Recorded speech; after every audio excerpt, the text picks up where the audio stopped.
Agnieszka Lichnerowicz. I'm a journalist, and I will have the pleasure to spend the next 90 minutes with you discussing the European military response to the Russian war, and the question, we will try to face the question, what next?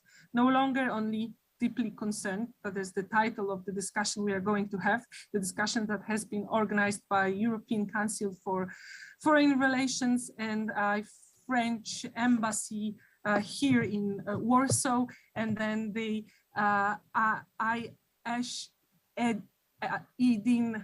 Institute, French Institute. And of course, this is an amazing and frightening moment, the moment we are having this discussion. And you will hear from Olivier Remy-Bell. Good afternoon. A special advisor for the French presidency. Good afternoon. Good afternoon. So Olivier Remy-Bell is a special advisor for the French presidency of the EU Council and Ministry of the French Armed Forces. With us is also Beata Górka-Winter. Good afternoon. Good afternoon. She's a professor at the University of Warsaw. And Marek Świerczyński, also good afternoon to you. My pleasure. Head of Security and International Affairs Desk at the Polityka Insight, Polish think tank here in Warsaw. Europe will be forged in crises, famously French diplomat Jean Monnet wrote. And probably this is one of the biggest crises we are facing here in the European Union in decades. The war is in the third week. Ukraine, Polish neighbor, European Union's neighbor, has been attacked fully by Russian armed forces. So I would like to ask you an open and general question at first to understand from your point of view, although it's very early and still we don't know how big the tragedy will be, how far Russian government is ready to go, but what has already changed as far as European Union is concerned? What are the immediate questions and challenges that EU should answer now? So like general introduction of what is, from your point of view, the most important right now. Olivier, sorry, Remy-Bell. Thank you, and first, thank you for having me here in this discussion. It's quite a timely conversation. Quite a lot has changed. President Macron, when he was asked the question, said we have entered a new era, and I think it's really the right word. One way to think about it is to go back to the title you've chosen for this debate.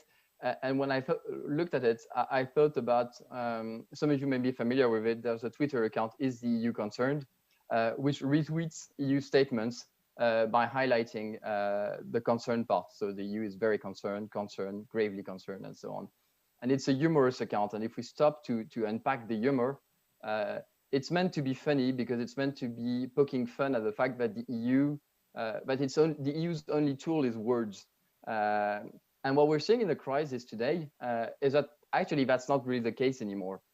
We could debate if that ever was the case, but we're seeing very strong action, both in economic terms, sanctions, which is something the EU had done in the past, but also in military terms, in terms of providing military assistance to a party in a conflict, which is something the EU had never done in the past, and which was really unthinkable a few years ago, a few months ago, I think I would even say.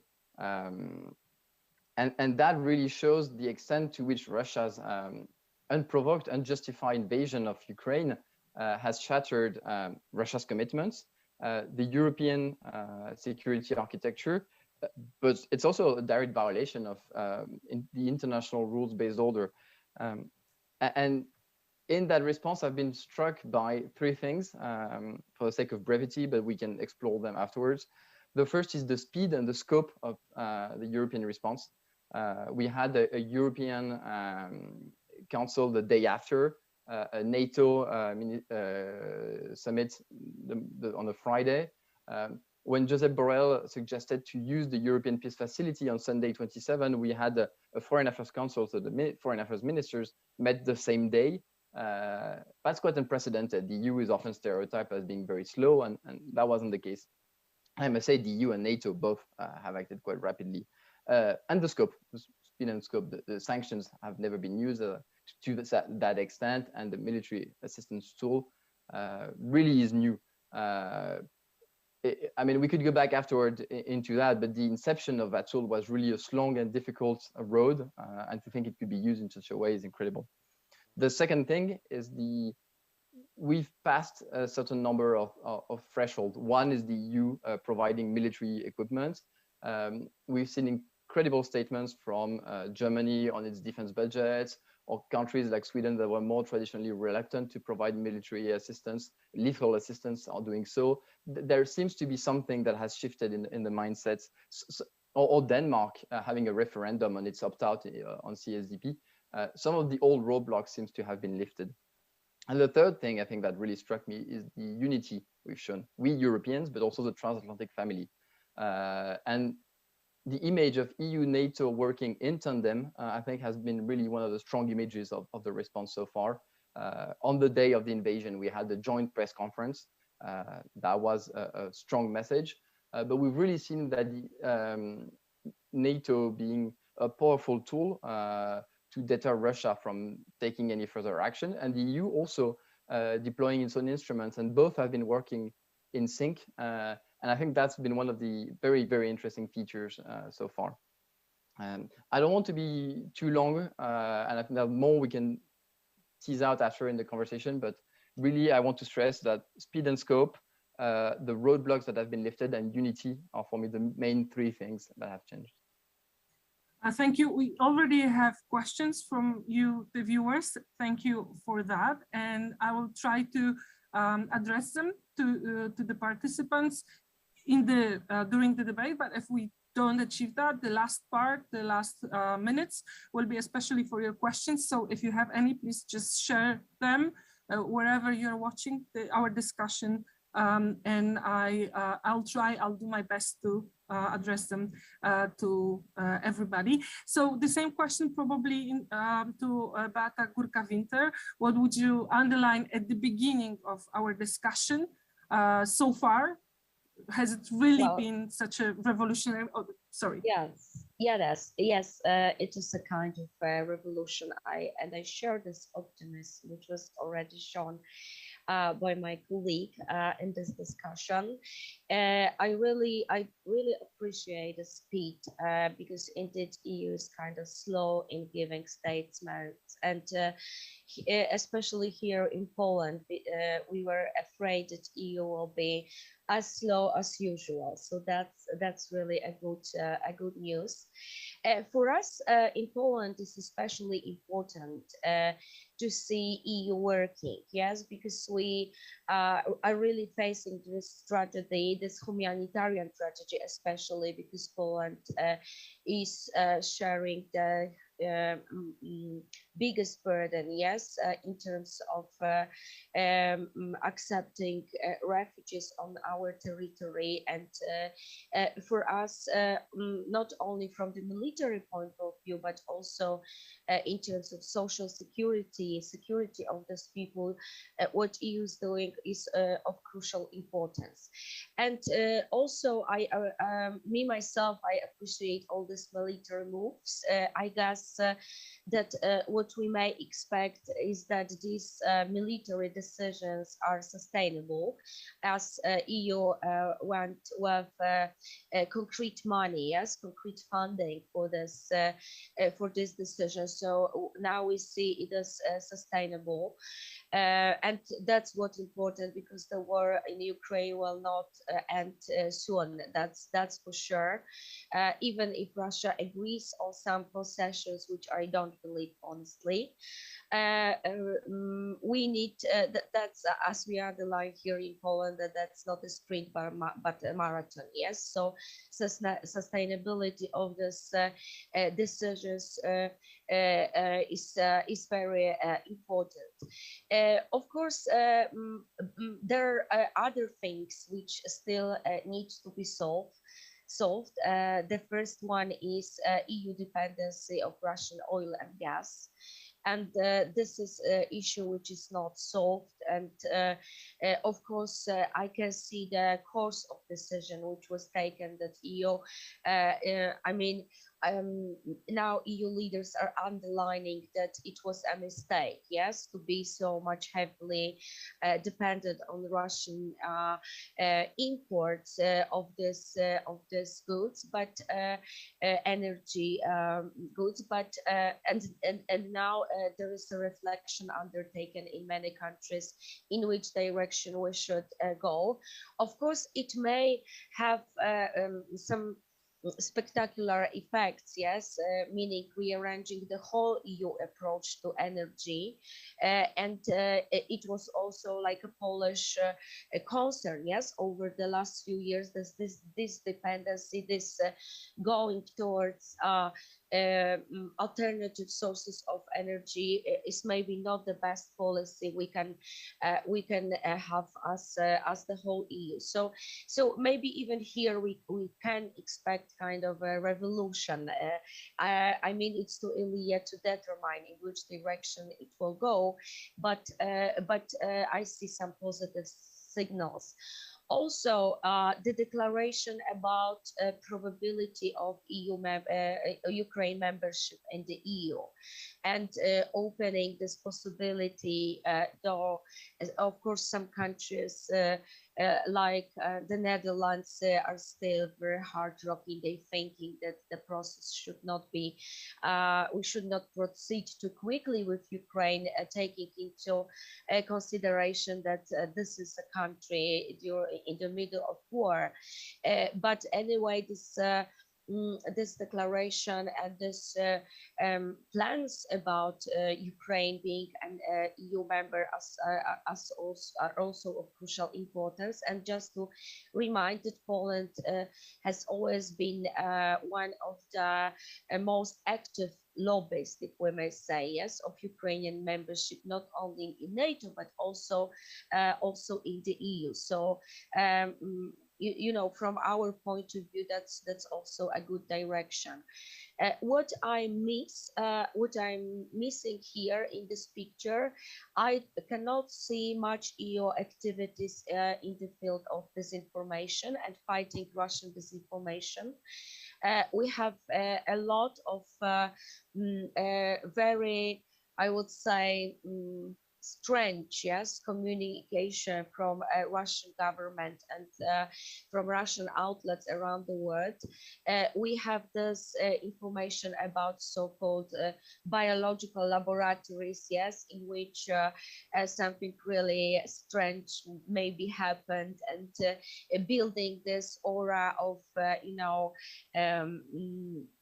a crime, yes, using weapons of mass destruction, because biological weapons are forbidden by international law. So issuing such statements that Russia allegedly discovered something illegal in these places, in these facilities, is also of great concern, because we know that today the UN Security Council will convene and will discuss it.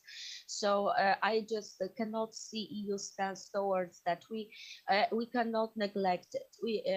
We tend to think until now that we are winning this war on information level, and of course Ukraine is very good in this informing us about what's really going on there on the ground, militarily, but also on a social level.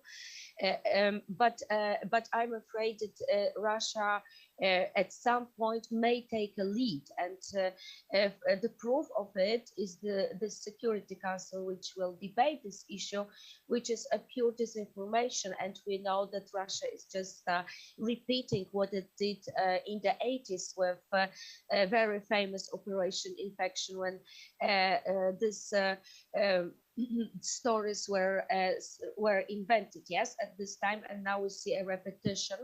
And to my astonishment and to astonishment of many experts or international organizations are taking it seriously. So what I miss here is the EU saying that we won't swallow anymore, yes, of this very nasty propaganda, which I don't know where it will end at which point, but knowing Russians, you know, we may expect everything. Thank you. Thank you for everything. And Marek Świerczyński, what would you add to that? Yeah, thank you very much for having me. A lot has been said, and it's very, you know, it's difficult not to agree with a lot what has been said by my colleagues. But if you're asking me what seems the most important outcome so far to me, I would say the shift in strategic mindset or strategic perception.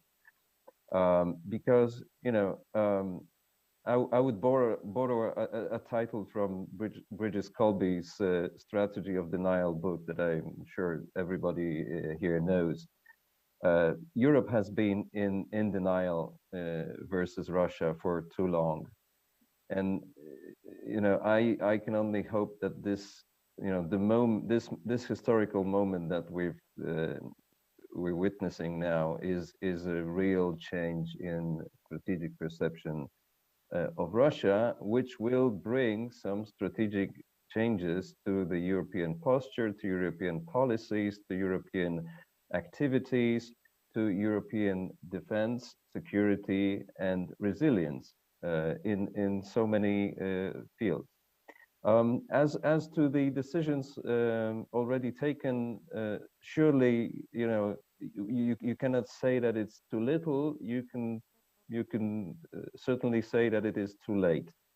And you know, despite all the efforts, you know, some damages are just irreparable, and we will probably need to accept that they will last for a long time. I agree with Oliver and Beata that the speed was there, the capacity was there, the money was there. What I would say is that communication may have been better. I will refer to this to these statements by Joseph Borrell about these fighter jets made loosely, I would say, and you know, from today's perspective, we will probably agree that we would have been better if he did not make such comments in a way that he did. What is also lacking, and I'm sure it will be subject to discussions and decisions quite soon, is the medium and longer term policy and strategy, not only versus Russia, not only versus Kremlin, but also versus Lukashenko, Belarus, the Russians as people, because we probably should not. I mean, we certainly should not, you know, think that all Russians are supportive of Putin's actions. The same applies to Lukashenko and Belarus. And actually, as we speak now, there is some important meeting happening, which may actually worsen the situation quite soon. So answering the question implied in the title of this meeting today, I would say that, you know, Europe may be no longer deeply concerned, and it is certainly growingly involved, but it remains to be seen if it is deeply committed in the longer term. Okay, so I will, if you allow me, Marek, to go with second round of questions with you, and I refer what you have said. President Macron said that our democracy is threatened, our values are threatened, and we must accept that sometimes we have to pay the price. And if our values are threatened and our democracy is threatened and Ukrainian independence and lives are threatened, is EU doing enough to support Ukraine military, especially as far as air is concerned. There are different ideas how EU and US could support Ukraine air defense or even air offensive. And from Ukrainian point of view, we know that what they have achieved, what they got is not enough. And I will add to that a question from the viewer: why participation in defense of Ukraine within Ukraine's border could be counted as participation in the war with Russia? We don't want Second World War, we hear from NATO, but why would giving more assistance to their air defense mean that it is their war? So it's a question to me. Yes. All right. Yeah, all legitimate questions and all legitimate problems. A little bit or much too late to debate them in this war situation. If the idea about arming Ukraine with serious weapons like the fighter jets or like the air defense, ground-based air defense systems emerged and was supported early enough, we could have been in, we could now see a much more different situation. Although the situation, of the defenders is not that bad at all. It's remarkably good versus what we expected like 3 weeks ago. But I'm afraid, the emotions have run so high now with respect to arming Ukraine with these kinds of weapons that any positive decision in that regard seems to be very, very difficult at the moment, given all the threats from Russia, legitimate threats, I would say, because we're concentrated on Ukraine for the past 2 weeks, but we should not forget that Ukraine was one of the goals that Putin declared. The other goal was to push away NATO, to disarm the eastern flank, to get rid of the US forces and equipment. So we need to remember about that. And given all the mistakes that we've made in trying to figure out what could be Putin's agenda, what could be Putin's decisions, given all irrationality of his action, we should be very, very cautious at the moment. So I'm not very optimistic about any any form of seriously arming Ukraine at the moment. Olivier, Remy, from your point of view, should EU and US do more to assist Ukraine, as far military assist Ukraine? Should they now take decisions to do more? And then I would add to that another question. I've been to Ukraine. I have come back a couple of days ago, and I've heard it so many times that EU or NATO is so naive, thinking that they should avoid Third World War now. It's not strategic thinking. I mean, if you give up assisting Ukraine now, the threat will be there for longer. What they are saying, this is a war Russia is having already with NATO, just NATO doesn't want to see it. So just 2 questions: should EU do more military? And if not, isn't it a strategic mistake because the threat will be there, as Marek said, also for Poland? 2 very big questions, and I think the first one to ask them, obviously. I mean, the EU, the 500 millions that the EU is transferring is already quite a lot, and some member states, and not just member states, European countries that are also outside the EU are also doing a lot at a national level. And at this stage, the Ukrainians really need all the help they can get, but also in a realistic way based on what they can use at the time and what fits their practical needs.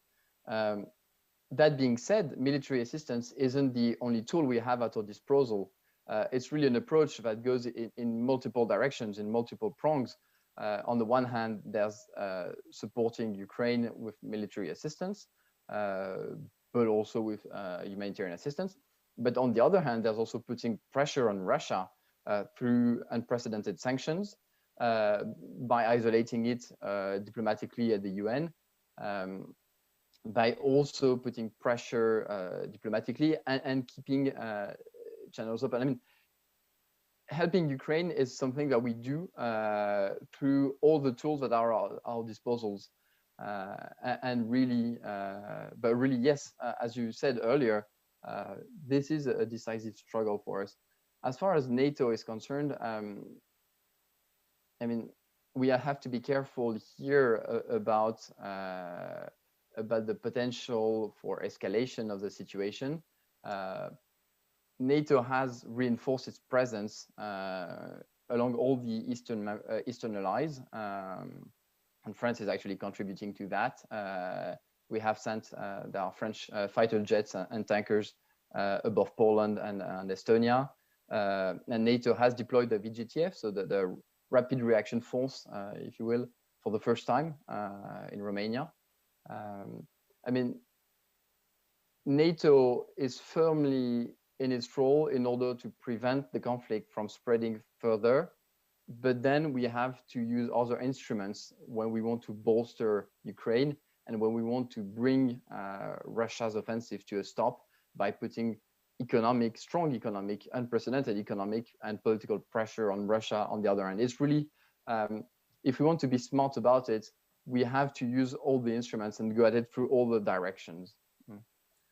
Can I ask you one more question? It's from the viewer. So how, from your point of view, can EU assist military Ukraine more? For example, wouldn't it be possible by France to send them drones? I mean, two things. First, at the French level, we're already providing ammunitions and missiles and military assistance to Ukraine. We are not entirely, we don't think it's a good idea to publicize exactly what we're sending and how we're sending, because we're not the only one doing open source intelligence. And so we'd rather do it in a quiet way. Regarding drones, the question, or as I said again, the question is whether does what we have fit what is needed? Do you want to send a system that would take quite some time to train and to equip? And I mean, it's not just something you can plug and use the next day. Rather, what you need is something that is directly employable and that fits Ukraine's need. But again, France is fully committed to supporting Ukraine with military equipment. Marek? Yes, let me add a footnote because it probably requires some explanation. You know, everybody's talking about air defense systems, jet fighters, armed drones, etc. We need to understand that those systems are not as distributed, you know, as we can expect, even among the top tier NATO member states. For instance, the question of drones. France is not, doesn't have its own armed drones. It's using the US-made armed drones. The same applies to the United Kingdom. Germany does not have armed drones because of the political debate that is ongoing.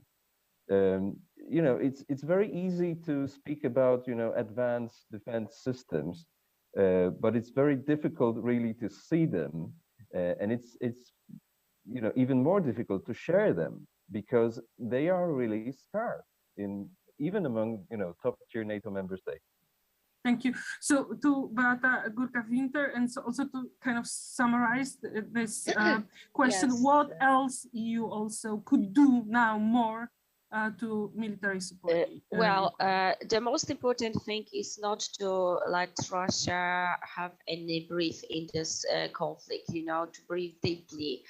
I mean, military response is crucial here, and this is the time to kick Russians out of Ukraine, because if we let them stay, they will stay there for months or years, maybe even forever in some regions. So so for sure, we just cannot stop with our deliveries, yes, which are, I mean, of course, we may always discuss if we can deliver more, but remember one thing: the first one is that we don't know everything, because not every country is, you know, advertising what they are doing, yes, and some of this information is top classified, and that's it. So I think that Ukrainians are doing so well, not only because they are well trained, and they are, but I think that this Western support, and it's not only about political backup, but also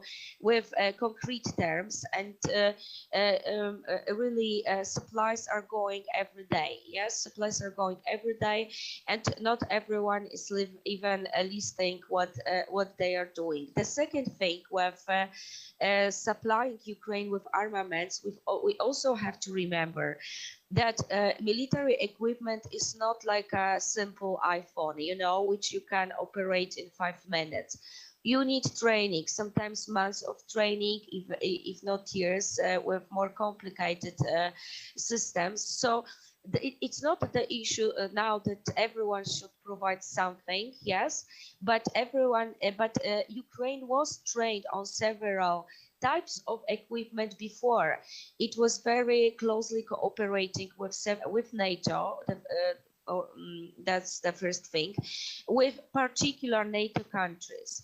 And they did a spectacular job with the security sector reform, with preparing the army to operate several types of equipment. And if we today see these tables, yes, with Ukraine advancement and how many soldiers, Russian soldiers were killed. Sorry, maybe it's not the thing to be happy about. People are dying, yes, but still they are really making progress, not only with eliminating Russian manpower, but also eliminating Russian equipment. They wouldn't do that if not the training, which was already provided. Yes, so this war, like Ukrainian preparation didn't start the day the war started, but they started before. They were training 4 years with specific countries, specific forces, specific type of forces, specific type of equipment. So so I believe that now they use it very properly. They are very efficient. Yes, they are very effective. They are victorious not only on military field, but also in this propaganda field, which is very important, are spectacular. There are rumors that also some Western companies are supporting Ukraine with this propaganda war, yes, and how it is structured, how Zelensky's speeches are structured. It is also some help. It also goes with some help of Western PR agencies. Yes, I cannot confirm that. That's what I've heard several days ago from journalists from Western countries. But Ukraine is really well prepared, and if these supplies will come are sustainable, I believe Ukraine may prevent larger war. Yes, because I agree that this may go further. That's what is very worrisome. What I don't understand actually about Western support, I don't mean EU, but I mean, for example, agencies which are operating in the specific field, like energy field, atomic energy, and UN itself, is that they are not pushing so much as they should on Russians, because, you know, of course we can all this information that some kind of ecological catastrophe may happen in Ukraine are now dismissed, but you know, that's war. You never know what's gonna happen next day, and what I don't see is more active involvement of this organization within the UN system. And if I'm disappointed here with some Western structures. Yes, okay, UN is not only a Western structure, but a global one. But I'm really disappointed with UN here, which is not expressing enough that Russia is breaking every possible international treaty law. It exposes us to dangers coming from ecology, energy, power plants, etc., etc. UNICEF should also appeal here, yes, because they are bombing civilians, they are bombing kids. So if I don't see some system working, it's definitely UN system. Thank you. So yeah, please. Oh, yeah. Mm-hmm.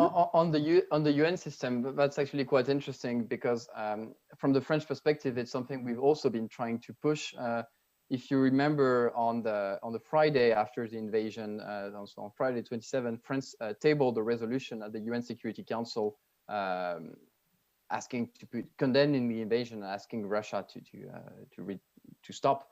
And what we managed to do is to get everyone either to support it or to abstain, which wasn't something I'm thinking about some of the Security Council members that had an incentive.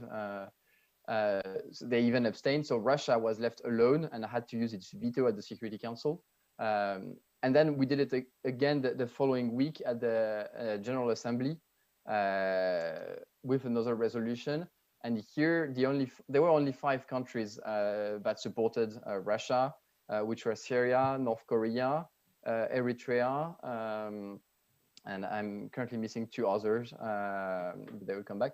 And essentially, the idea is to show that the international community thinks this is not acceptable. This is a clear violation of the UN principle, and to show that Russia is isolated diplomatically.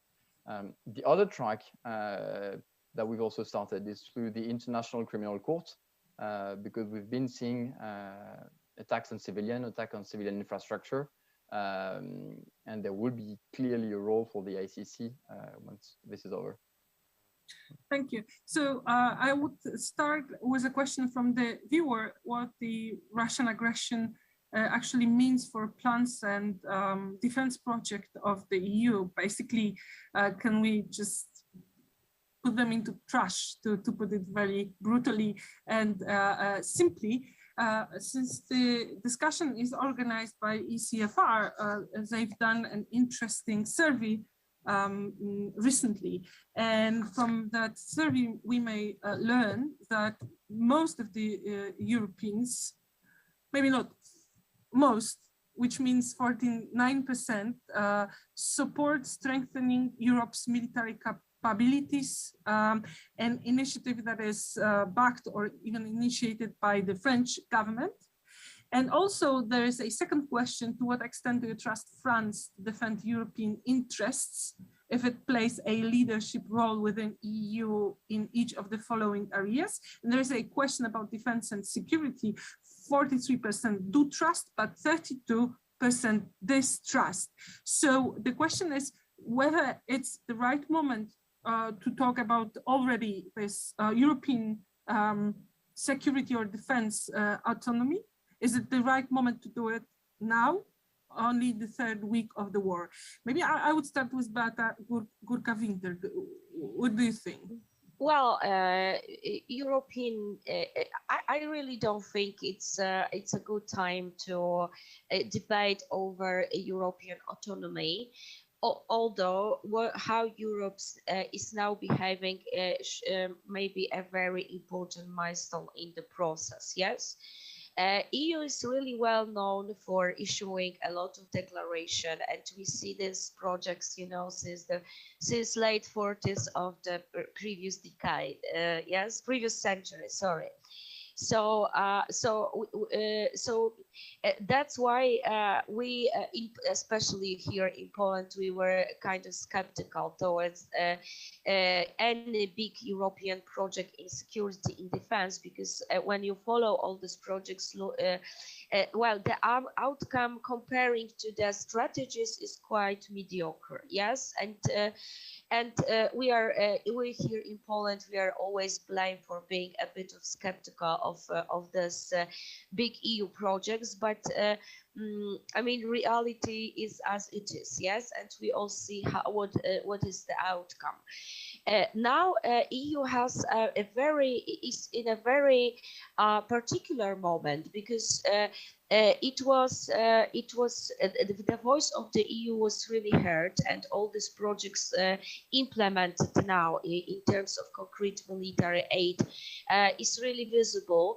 So maybe this is the first time, and the time is really important, because it's a real war. Yes, it's not that EU is assisting some distant country in Africa or Middle East with some small mission of security sector reform advisors, or some, you know, a lot of paper advice, and that's it. But it's really undertaking actions, yes.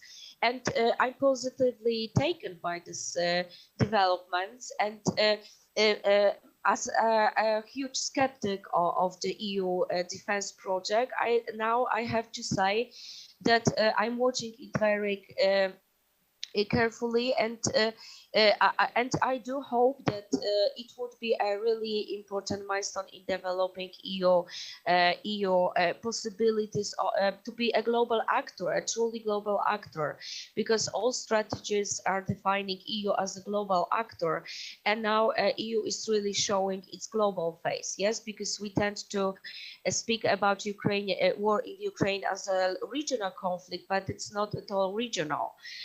It has global effects, and we all see that. Do I trust France? Yes, in the process.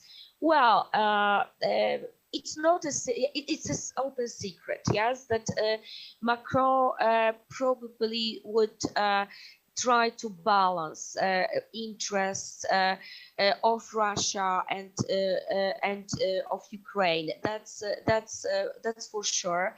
And it's not about his personal approach, I believe, but this is a general approach of Western elites, not only in the EU, to be honest, but also in the United States. That with this notion that weak Russia is as dangerous as a strong Russia.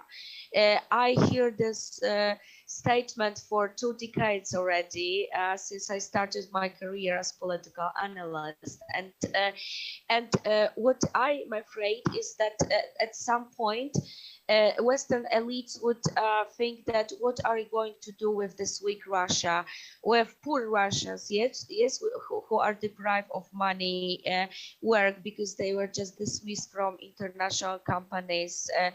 West is, you know, really trying hard with sanctions, so average Russian will also suffer, and how we are going to solve this humanitarian crisis. Yes, because I believe that we will also face humanitarian crisis in Russia. Russian middle class is already fleeing Russia for many years, and now this process is speeding up. They are going to Finland, and Finland is accepting, yes, Russians who are fleeing from this country. So it may be not only about France, but I would argue that we shouldn't fear so much about weak Russia and what happened next, but we first need to stop the war, to withdraw Russian forces, and then we may think about how to manage with other crises, yes, and how to help Russians if they even need help, because, you know, we don't know that. Maybe they will cope for themselves with some assistance from China and from other countries. But yes, I would keep an eye on how West will play with this issue. Thank you. And Olivia, what do you think, taking into consideration that there is this trust and this strategic debate about the autonomy may just seed quarrels within European camp?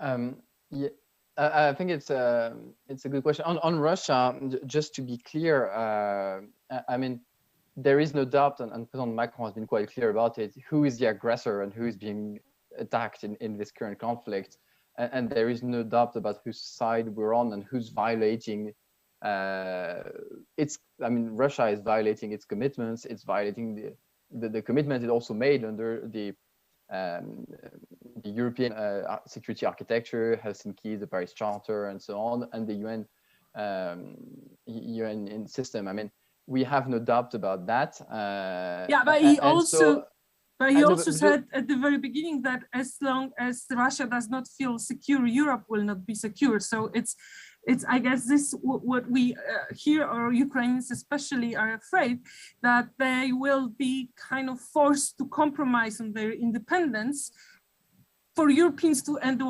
war as soon as possible. But I mean, President Macron has been in constant contact with President Zelensky and also with all other European and Western leaders. I mean, there is nothing we are doing that isn't exactly synchronized with everyone. The idea isn't to be, I mean, it is, as I said, it is quite clear who is the aggressor in this war. Of course, as always in diplomacy, diplomacy isn't just conducted with your friends. You're talking also, you have to talk to the other party, and you have to understand how they're thinking if you want to deal with them. But today, I think it is quite clear where our solidarity lies. About the strategic autonomy debate, I think it's interesting because I don't think today is the moment to be discussing theoretical concepts about strategic autonomy. But in a way, I think that phase has already passed. If you look at the debate over the past year, we have been talking about concrete things, the strategic compass at the EU, strategic concept within NATO, about what we can do practically. And so now isn't the time to be having big theological debates. However, now is the time, because there is such a shock, to set in motion practical things that will allow us to be able to respond to the next crisis. And if you look back, we've had since the mid-2010s quite an awakening of the Europeans after Crimea and Donbass in 2014, but also the terrorist attacks in Paris in 2015, Brexit, Trump, and so on. We had a whole series of initiatives. We had obviously the defense investment pledge within NATO, but we also had, for example, the European Defense Fund or PESCO and so on. And there is really the potential now to go to the next level and to be ready, because if we are not ready, I mean, the past year, if anything, has shown that Europeans live now in a more violent and more dangerous world, and we need to be ready for that world. And it's a world where the first thing we need to do is to increase defense budgets. And at the national level, it starts with every single one of the member states. This is something we have committed to doing in France with the current military programming law. But we need also to not just to invest the budgets, but to do it in a way that's efficient. And so that means also more collaborative projects. That means investing in the right technologies to tackle the challenges of the future, space, and so on. And then we can also top that up with European leverage in addition to it, not supplementing it. And that is also what's being discussed today by the head of states and governments in Paris, in Versailles more specifically. The idea is, can we find a way now to take into account the new reality and transform that into durable instruments? Because if we want Europeans to be ready for the next, for this new world, this new era, this is a process that will take time. And so the issue is to sustain over time by dynamic. And that means we need to supplement political will by instruments, by European instruments. Thank you. Marek, what would you add? I mean, is it the moment? I'll be very brief. So I agree. There's no time for, for just talking, for empty debates, for, discussing strategy versus autonomy, the degrees of it, etc. Only no nonsense. But, one good thing from all this commotion is that, at least we have a common goal now, not only among the European states, but also between the EU and NATO. And so my idea is that the first thing that needs to be done is to reshape the EU-NATO cooperation so that NATO can focus only on its core mission, which is defense and deterrence. And the EU need to supplement NATO in take all other soft tasks and goals. To be honest, I don't yet see that kind of distribution of labor between NATO and EU in the last 2 or 3 weeks. To the contrary, I can see that the EU is in such an emotional state that it actually oversteps its own capacity and capability and tries to become more and more involved in hard military projects like the arms delivery. It's to me it's not quite clear where it ends and how the EU can do it. However, what the EU can and should do is to increase the European Defence Fund, which has been actually, we all remember the debates from last year. It has been decreased from the initial idea. I think it should be increased even above the initial 13 billion euros. Why? Because we really need to focus on strengthening our defenses. Therefore, I would think, do we really need 40 plus PESCO projects? Or maybe we should make a thorough revision of them and pick those which are, most applicable to the current situation, also versus the defense against Russia. And then, of course, we're discussing Europe that equals the European Union, but we should not forget about the UK and the US in its all this architecture. And of course, the UK has been very active from the beginning, both on deliveries, on strategic communication, on diplomatic field, and Europe again realized that without the United States, there is no such thing as European defense. Olivier, would you like to answer to that? And also, I've got the question from the viewer: is this again strategic compass that is being discussed or even finalized? Does it make sense anymore? I mean, is it enough, or it needs to be revised?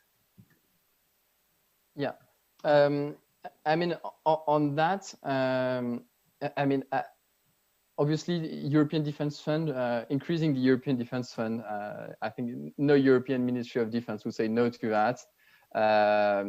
And you've seen ideas floating around before the Leaders' Summit for various ways of raising money and creating new instruments at the European level. So I think that there is a dynamic that we should be looking into to further create incentives at the national and at the European level. I mean, multiply the fundings we have. Regarding the EU, NATO, where I fully agree is that we've seen really something different in terms of EU-NATO cooperation, and that matters because our unity is our strength, and we should find a way of carrying it forward, whether in the joint declaration or other ways. However, I think the way we're thinking about the task should also be more subtle. I mean, the EU has instruments it can bring to bear also in scenarios like we've seen in the Ukraine crisis, or in scenarios that would be close to a collective defense scenario. It has instruments against hybrid threats, things like the European Peace Facility. We've seen its use here, which isn't just a crisis management situation. It has also the possibility of using 42.7 in specific cases. And then we have to look also at the broader range of threats. I mean, if we look all around us, one of the defining challenges of the 21st century will also be China.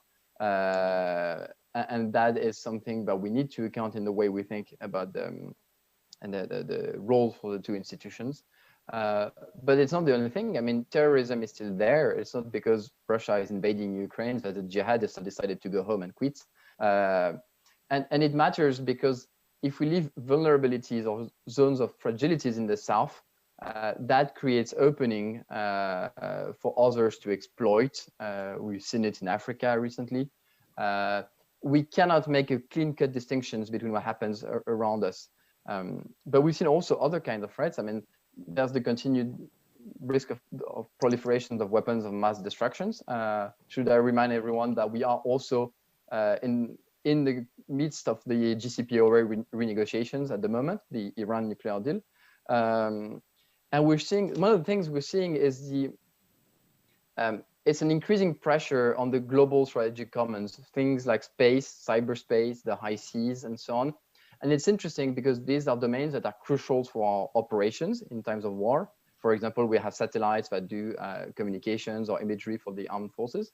But it's also areas that are essential for our daily lives and our economies. When you order an Uber, you're using a satellite. And so these areas that become contested also in peacetime or in crisis time. And we need instruments. And these areas also are areas where the norms of behavior are being eroded. We've seen the Russian anti-satellite launch in November. We've seen what China is doing in the South China Sea and so on.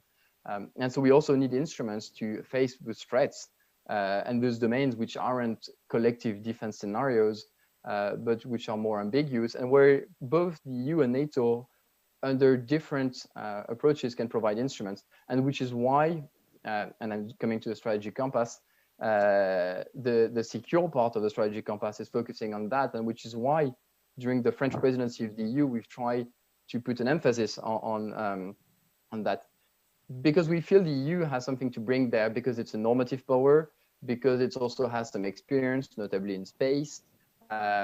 There is really something that is where that can play to its strength, and we try to reflect that also in the French presidency. We've organized, for example, a space exercise, Asterix, which has a European dimension, playing parts on Galileo and so on.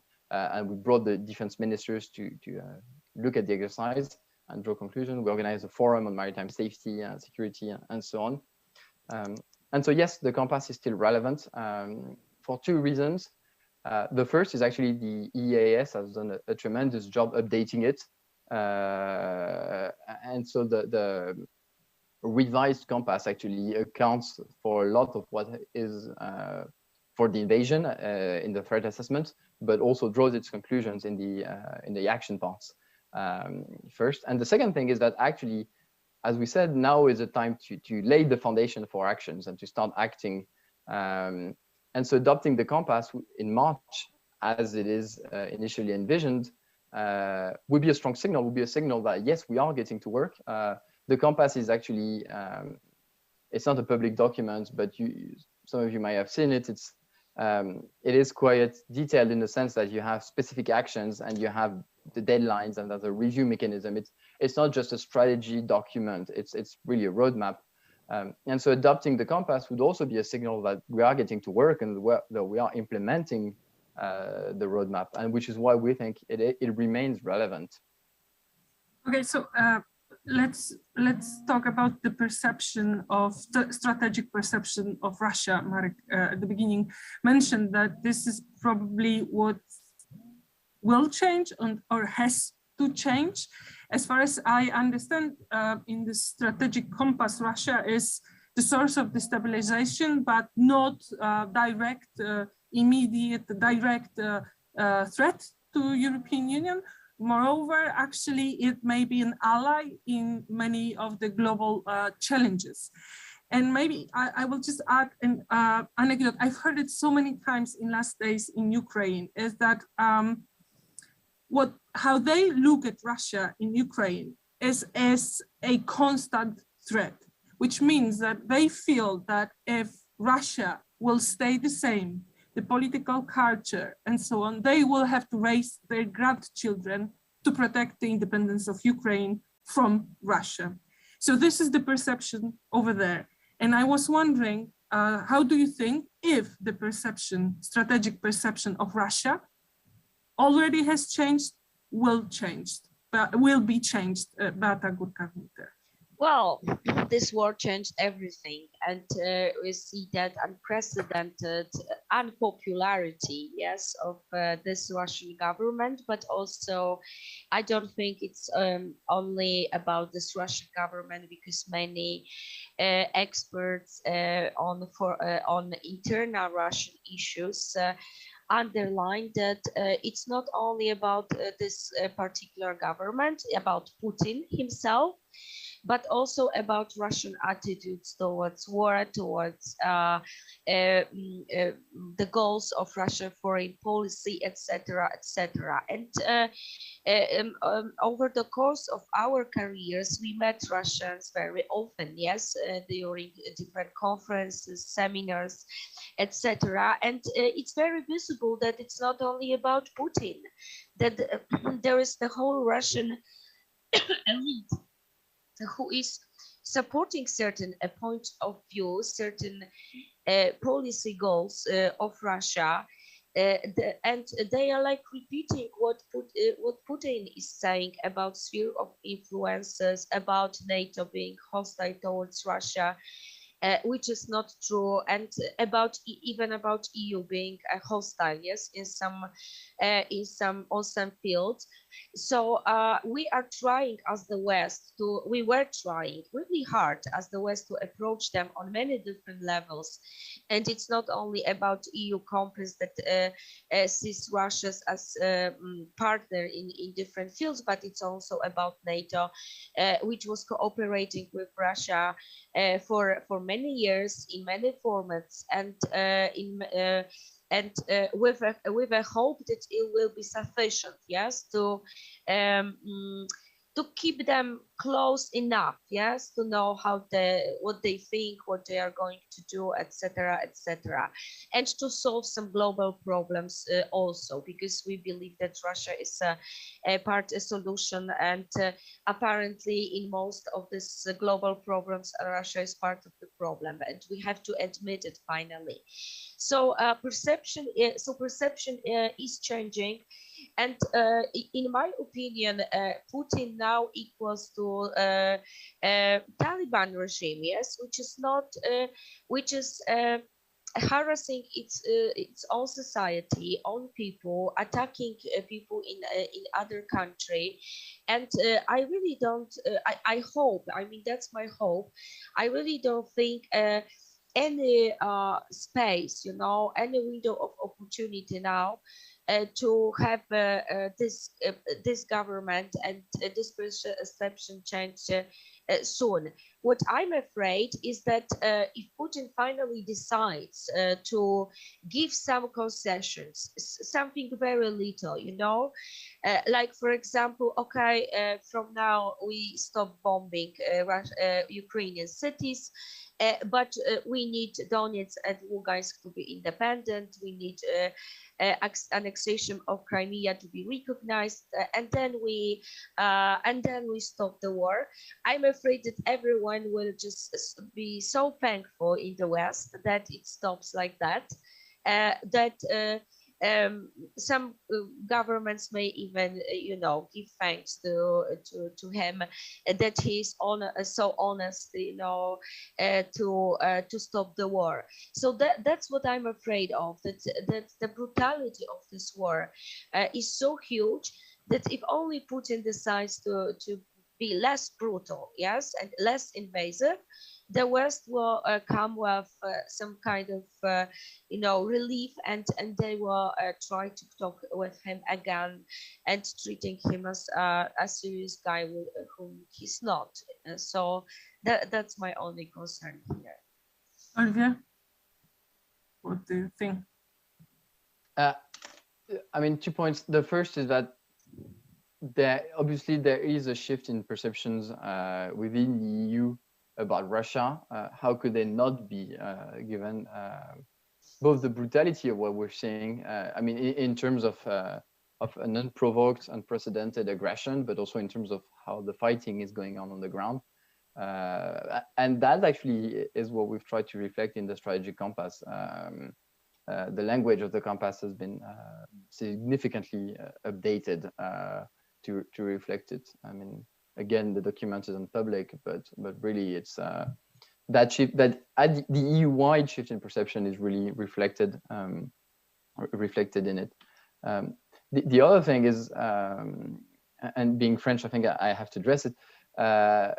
France had that initiative to talk to Russia over the past years, but had never been naive about it, about the nature of the Russian regime. The idea was to have a demanding dialogue on top of what we were doing in parallel at the same time with our posture within NATO, contributing to EFP and so on. And the idea being that, as I said, you do not talk only to your friends, you need to talk to everyone.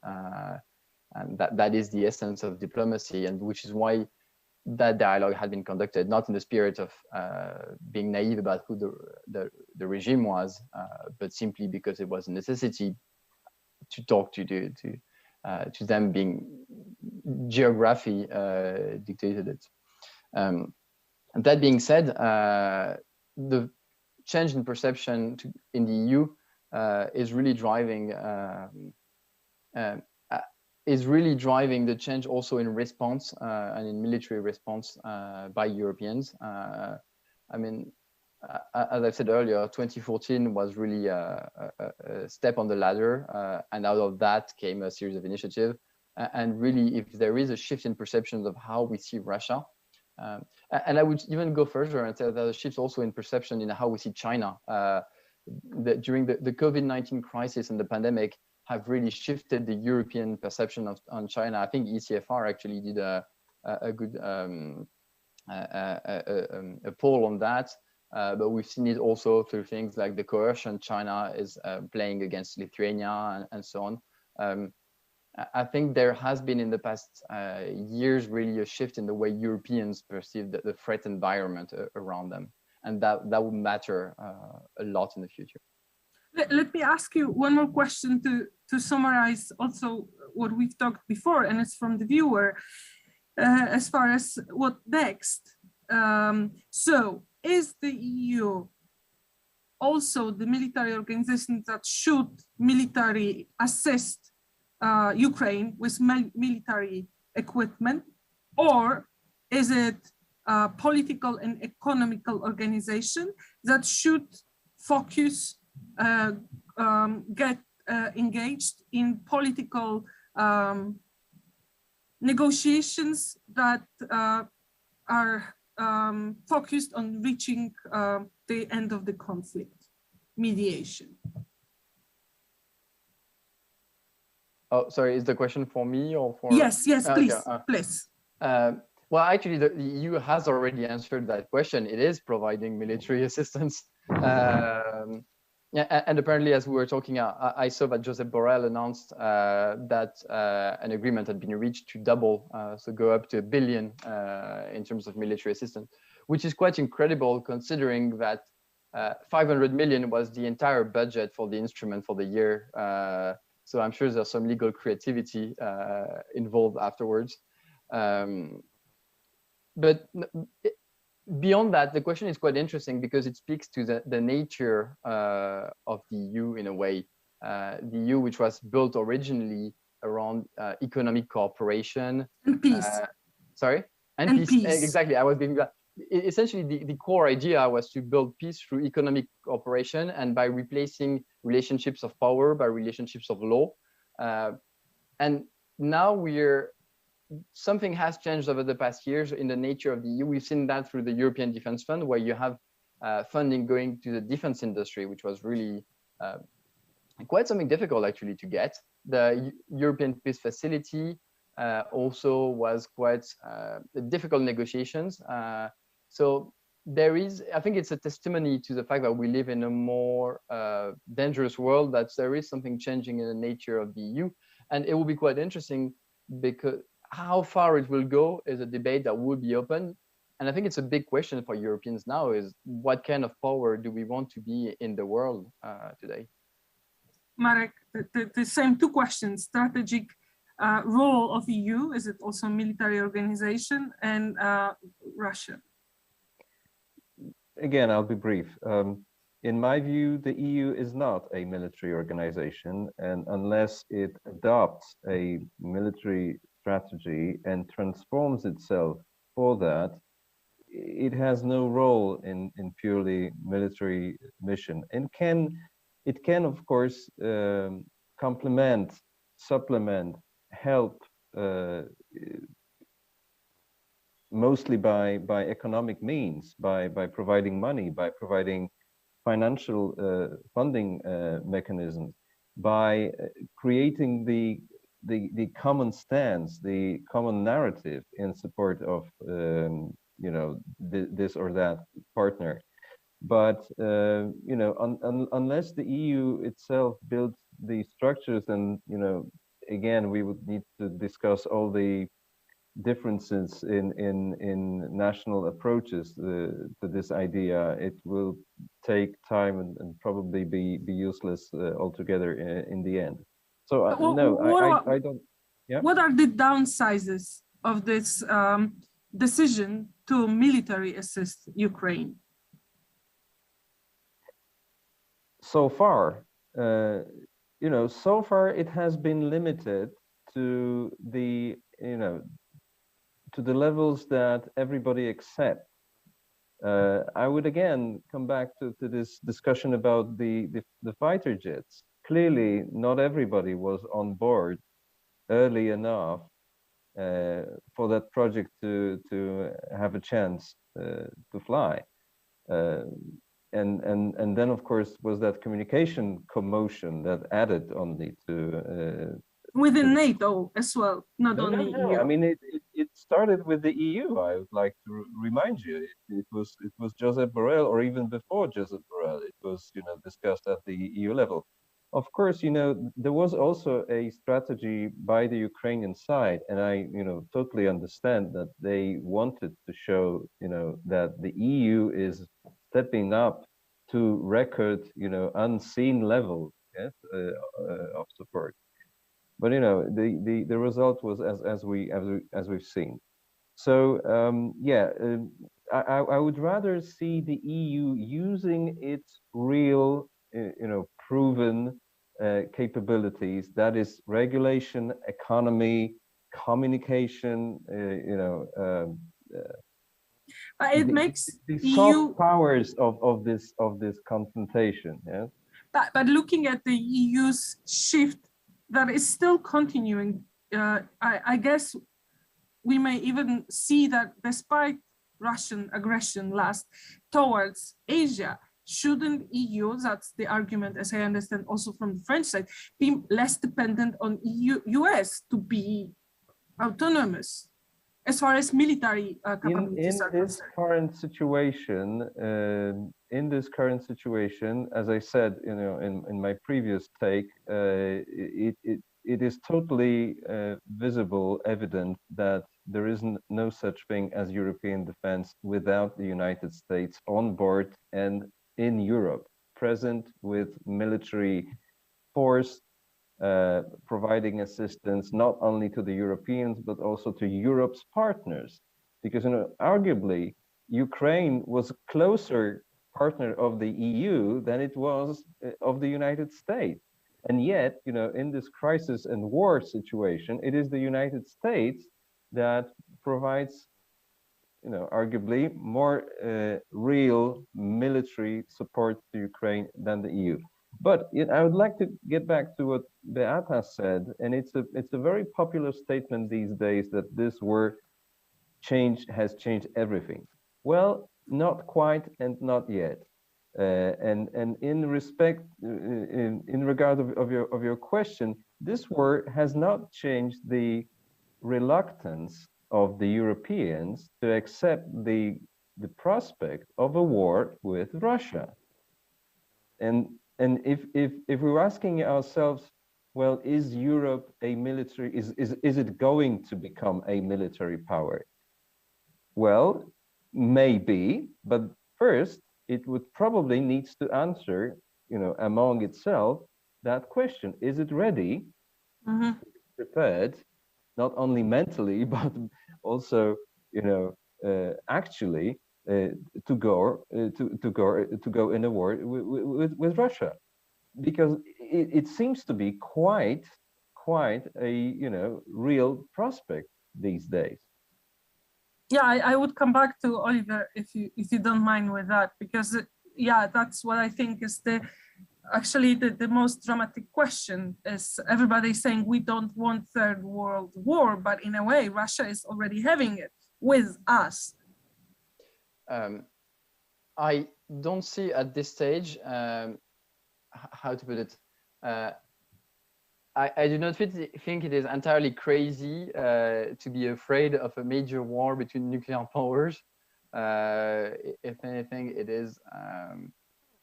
I mean, it is a situation where we shouldn't. I mean, we shouldn't abandon firmness and strength for boldness and rashness. And the question isn't about the war between Russia and NATO. I mean, there isn't a war between Russia and NATO at the moment. The question. I mean, President Putin is saying that he actually is in the war with NATO. That's the thing. We look at it as a aggression towards Ukraine, but he actually, as I understand his position, it's with NATO, but on Ukrainian territories. That is actually Russian from his perspective. Exactly. The denial continues. Yeah. What I mean is not a denial, is that we have to be precise in terms of wording and in terms of, it is of an entirely different nature if a NATO member state is attacked and you draw in nuclear powers.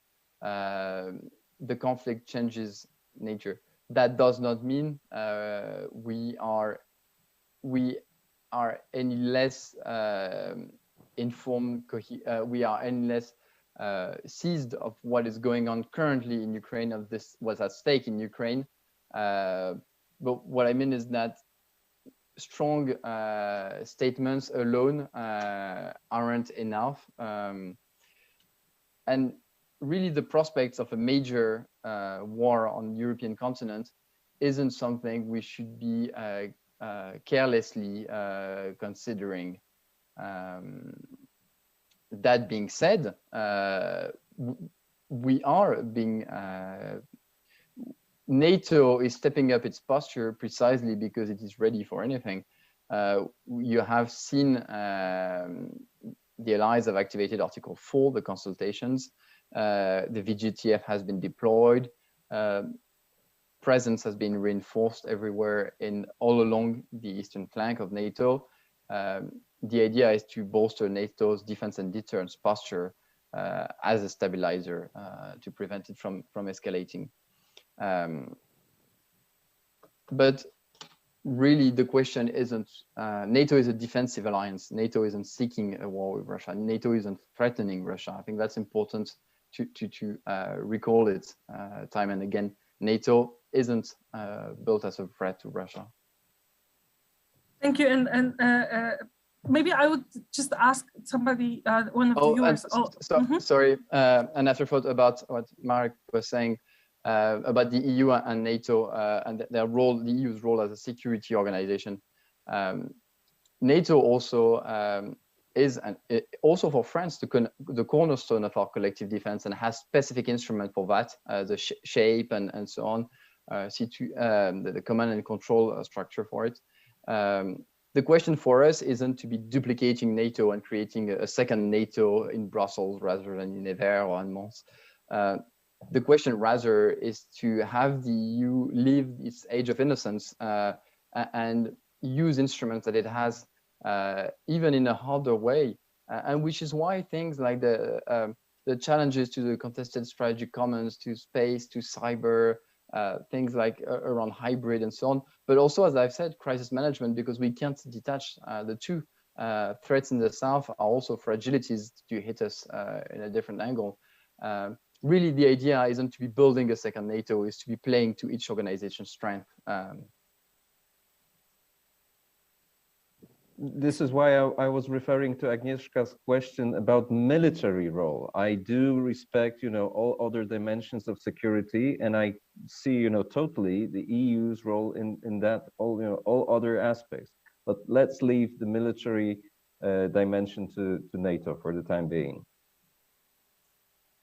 These are the last minutes of our discussion. So if you, the viewers, have some more questions, this is really the last moment. I will go to Beata Gurka-Winter. I don't know what you think. Maybe I can reconcile this both views. As of course, I do agree with Marek that Americans are important. Their presence is crucial. NATO in terms of military and military supplies, saturating eastern flank with soldiers and with military equipment is crucial. From our point of view and from other country NATO allies as well. But I wouldn't underestimate what this EU doing. And, you know, the war is such a situation that not everything is going by the textbook, yes, and by manuals. And of course, we might now sit and think what organization should do what. And as I underlined, we would expect more from the UN, and we don't have it, yes, and we don't have it. So I see a lot of roles for the EU, not only in the civilian space, but war is not only about military. And I do not agree that EU is not at war with Russia now. Yes, it is. I mean, all of these sanction packages, all societal support, and I wouldn't underestimate societal support for Ukraine. I was for almost 2 weeks at the border in Przemyśl and in other places, and I saw hundreds of people, volunteers from the whole EU, from Portugal, Spain, Germany, Sweden, everything. I mean, every country is present there.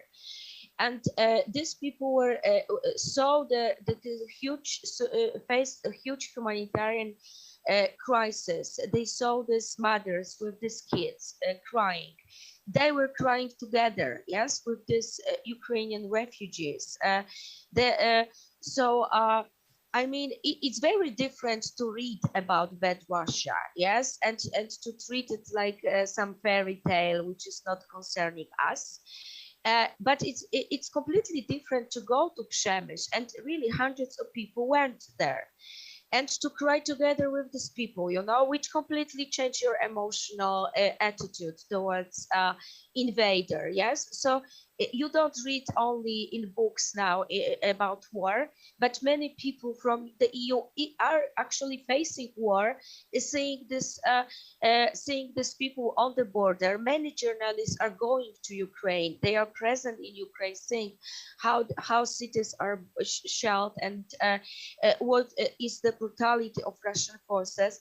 So I wouldn't underestimate and these people will be back to their countries. Yes, they will give hundreds of interviews with very horrible stories about what they saw.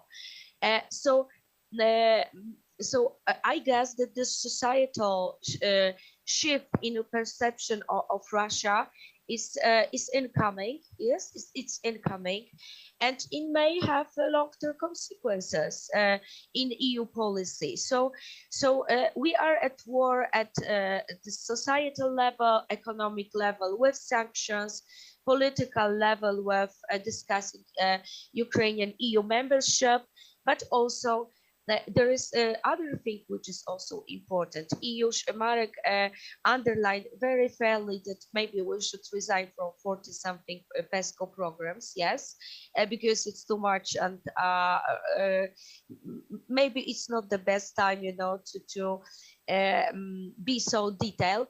But Ukraine may teach us in military terms the issue of societal resilience, yes.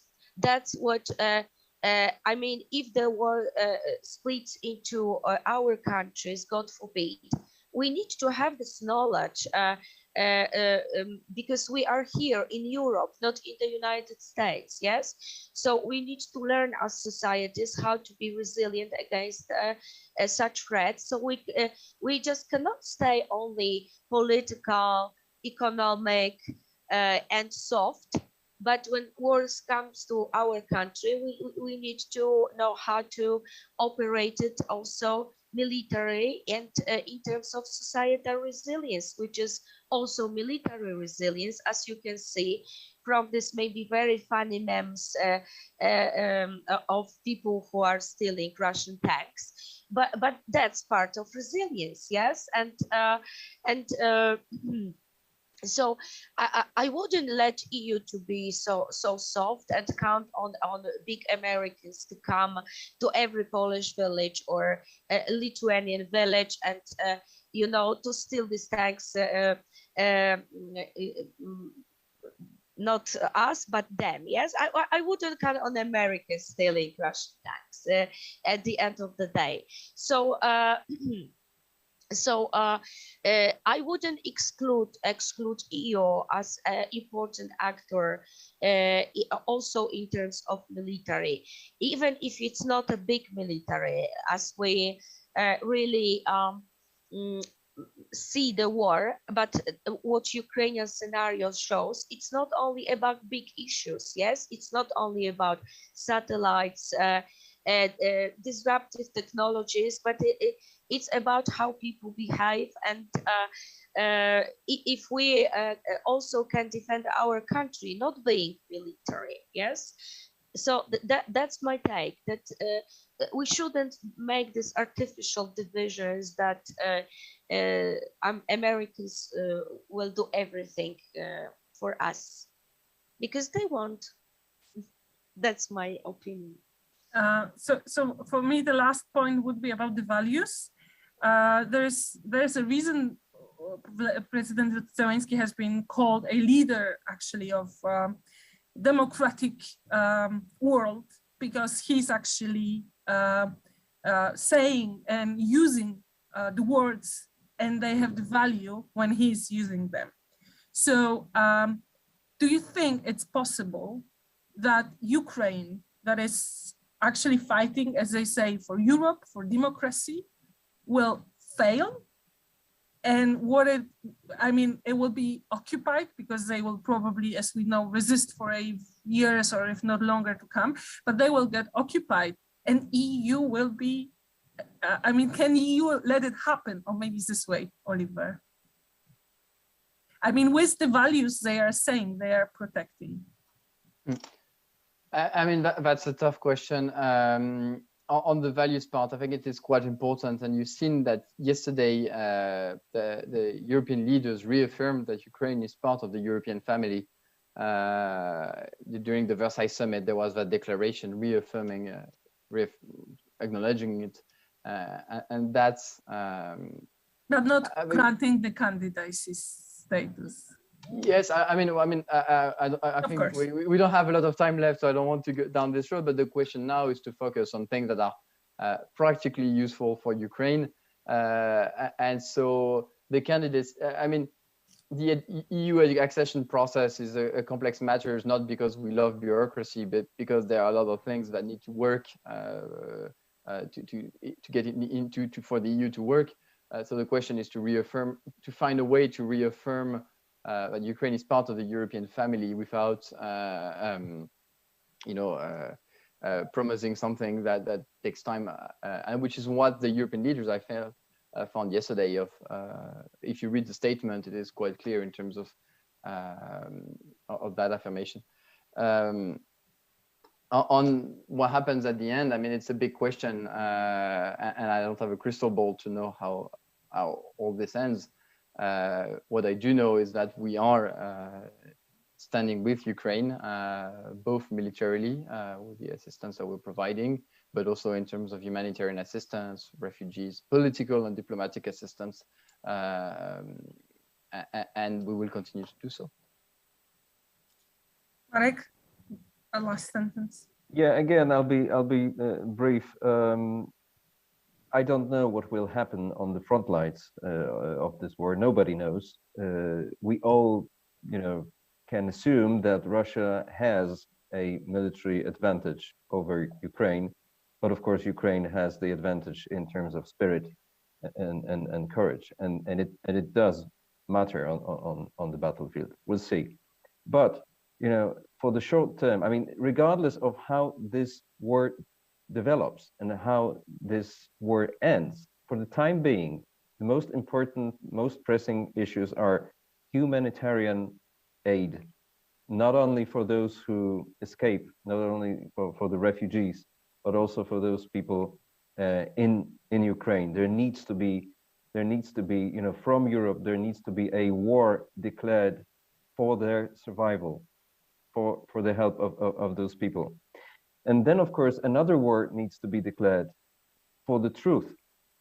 And that war needs to be fought against Putin's propaganda and disinformation machine, not to the outside world. Because, you know, we can see in the past 3 or 2 weeks that this war is already lost. This war needs to be waged, you know, for the Russians, for them to know the truth. And since both of these tasks are rather, you know, medium and long term, there needs to be a war for cohesion within the EU for that. Thank you, Beata. Well, as for values, I just have some statement which may seem political, but I think that Ukraine, that we forgot about values over the last couple of years or even decades. The West was concentrating very much on trade, money, securing, you know, their well-being in terms of prices of gas, oil, etc. We see how many firms, how many businesses were operating in Russia in spite of knowledge, yes, that Russia is using this money to build its military power and uses it now against us. So I hope that Ukraine will teach us values again. Yes, and these people who are crossing Polish border, not only Polish border, but Hungarian, Slovakian border, there are more than 2 million already, that these people will show us the tangible effect, yes, disastrous effect of our comfort, of the Western comfort. So I hope that Zelensky himself, which is he's a brilliant guy. I mean, it's probably the biggest discovery, yes, in terms of how leadership may function, and in terms of supporting his people and mobilizing Western support. I think that Ukrainians may teach us a lot during this war, and that's a huge pity then in such situation. Yes, that they pay the highest price for this, for us to be taught again what's really important. Thank you all, you the viewers, and you, Oliver Remy-Bal, Marek Świerczyński, and Beata Górka-Winter for the discussion. It's only the 3rd week of the war, and it's already a humanitarian disaster. Mm-hmm. So I don't know if guns or diplomacy is to seize it, but hopefully sooner than later. Thank you.